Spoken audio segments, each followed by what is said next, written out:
Merry Christmas, Happy Holidays. It's whatever you choose it to be as we get you ready for the final Facebook Live Friday before the big day next week when Santa Claus comes and delivers presents. And I know you have been outstanding this year. You've not been bad at all. No, I mean, I hope Santa hasn't seen your naughty list. Oh, it's really. Actually, who we really need to watch out for is Buzz Baker. That's why he's not here today. He's actually trying to get on Santa's good list. He's got 4 days to figure it out. A lot of work has to be done. But, it does. A lot of work needs to be done with the great Buzz. So Lee K filling in for Dave Baker, and it's going to be it has been an unbelievable 2024 when you look at UK football. Unexpectedly they dropped. UK baseball was awesome. UK basketball, men's and women's basketball combining for what, a 21-2 start, something like that. It's been a heck of a fall campaign, and basketball gets ready to play in Madison Square Garden tomorrow. We've got a special half-hour special that we will show, and I'm sure one of the things we will talk about on that show is how unexpected this men's basketball season has been when you figure the whirlwind of a head coaching hire, his staff, trying to grab players your whole team leaves you that you didn't even have to begin with. And then you got to put it all together. Yeah, it's been something. Yeah, just not only unexpected, but exceeded all expectations. Oh my gosh! Since Mark Pope was hired in April, and just the way that they've been able to perform. You know, of course, you have the one hiccup at Clemson, which I don't think anyone's even concerned about at this point.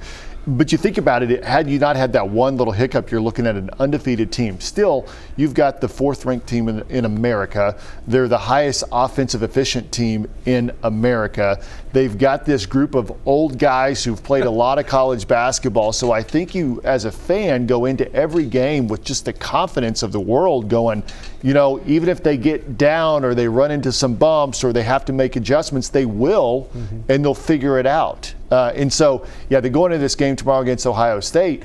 Ohio State's down a little bit, but these guys are going to rise to the occasion, I think, and have a really big game against the Buckeyes. Yeah, this UK ball club, they're like the YMCA version of college basketball. Like, who's this? Who are these guys? Right. Oh, wow, they're just kicking everybody's tail. Ohio State, you mentioned Ohio State, they're kind of all over the place. They started out this year ranked in the top 15, I believe, 20. Beat Texas in a neutral site. They had some good games early, then injuries, and Aaron Bradshaw, the former Wildcat, got into some off-the-court issues. I don't believe he has suited up since middle of November. That's right. And another ball player, Michi Johnson. bless his heart, he's got some personal family issues going on right now. So. And Michi was really good last year. Well, yeah, he's played good against Kentucky. Yes. Played in South Carolina, for those of you who don't remember. And so Ohio State looks like, especially if you saw what happened against Auburn last week, they are ripe for the picking that the Cats can get to the Big Apple and take a bite. Yeah, you mentioned they beat Texas early in the year, and people thought, and I think Texas was ranked 19th in the country at that point, and people thought, okay, maybe Ohio State is something. But you're right. They've lost to A&M. They got destroyed by Auburn a week ago. And then really their wins, I was looking at their wins. They beat Valpo earlier this week. They beat Green Bay. They beat Evansville.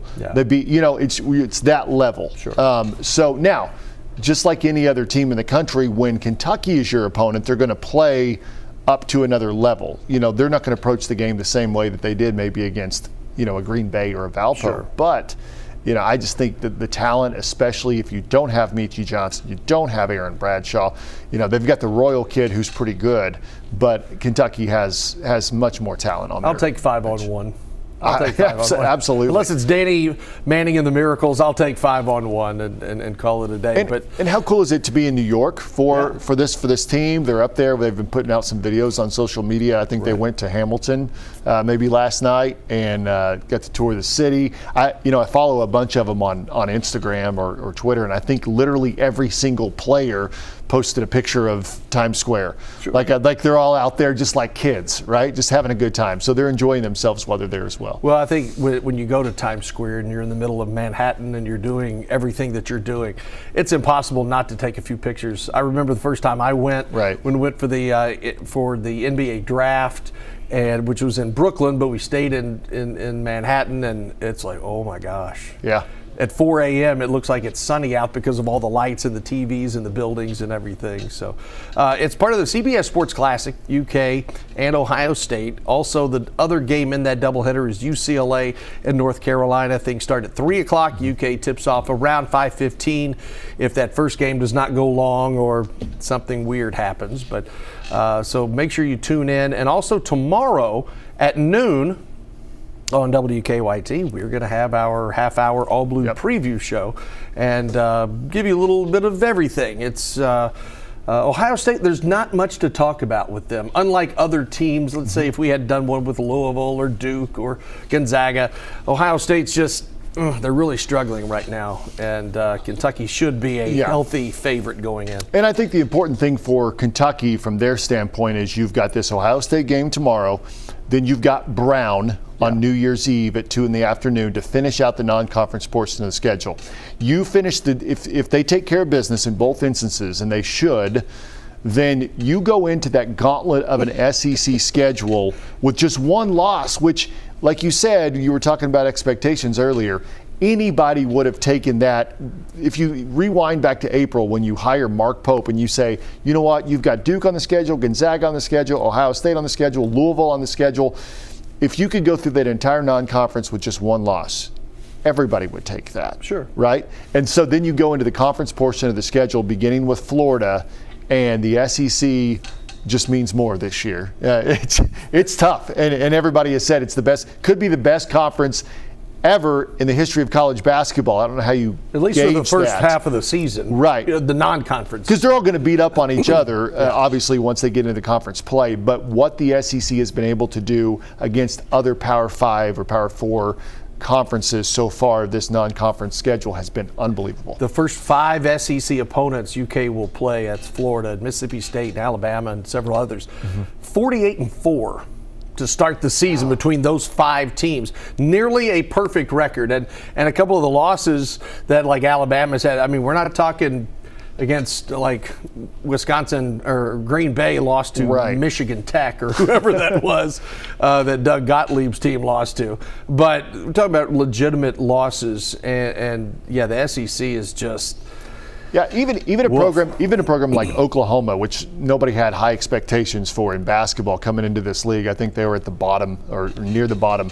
You know, they've won all their games. They beat Michigan the other night. South Carolina, everybody said they may be the one weakest link. Well, South Carolina just beat Clemson about a week ago, who obviously beat Kentucky. So anybody can win in this league. The picture becomes a lot clearer in the next 3 weeks because the schedule does pick up within conference play. The UK women, they play tonight at 6 o'clock, so a little less than 3 hours. They take on Belmont. We will have highlights of that for you later on. And, maybe a high school game or two. So many tournaments, and the weather's not the best today. So who knows what you're going to see later on tonight. Can we just say quickly how big of a day tomorrow is as far as sports? Oh, my God. Like, if you want to just sit around and watch TV tomorrow. Well, first of all, you got the first playoff game is tonight. Yeah. Indiana and Notre Dame. Go Hoosiers. Yeah, and I love the Irish, so that's a big one. It's a great story. But tomorrow, you've got games starting at noon. You've got college football. You've obviously got Kentucky and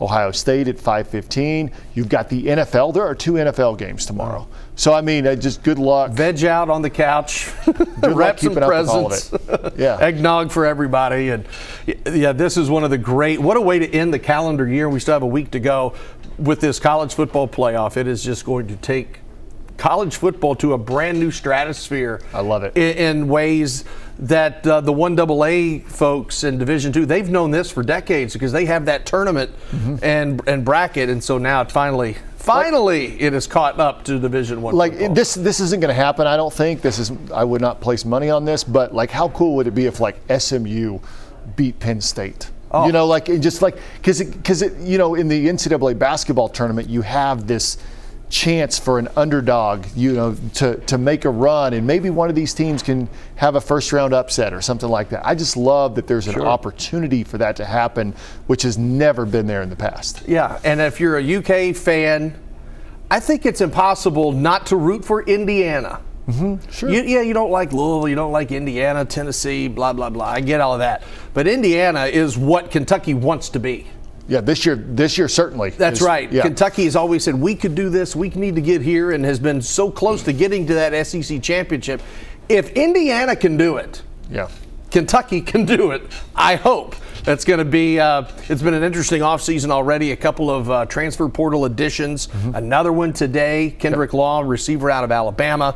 So Kentucky's already restructuring the offense because the defense has been pretty good enough to win several games this past year. But as we know, offense, it's almost a total makeover. And it needs to be. I mean, that's the thing. I mean, you got Bush Hamden coming in last year and inheriting an offense that probably, I don't know if it was the personnel or if it was the combination of the personnel with what he was wanting to do, but it clearly didn't work. and there's a lot of things. Totally, I mean, we could go into a 45-minute show on that, but we're not going to. But the offensive line was certainly a tough spot for this team last year, and already they've addressed that with 3 offensive linemen through the portal. There's probably going to be a few more. They got a quarterback yesterday. They got a dynamic wide receiver yesterday, like you said, Kendrick Law today. They're addressing that offense. They're finding some players to plug in because, like you said, it's a roster overhaul, and that's not necessarily a bad thing because they had so many holes to fill. Oh gosh, yeah. The portal, what UK losing like 20 players to the portal or to the NFL draft or maybe even retirement. All kinds of things. Speaking of retirement, we're gonna retire this show and we're gonna go back upstairs and get to work. So thanks for joining us, and we will possibly do this next Friday. It would be right before the start of the new year. We'll see what happens next Friday. For Lee K. Howard /Buzz Baker /Buzz Howard, I'm Brian Milam. Thanks for watching.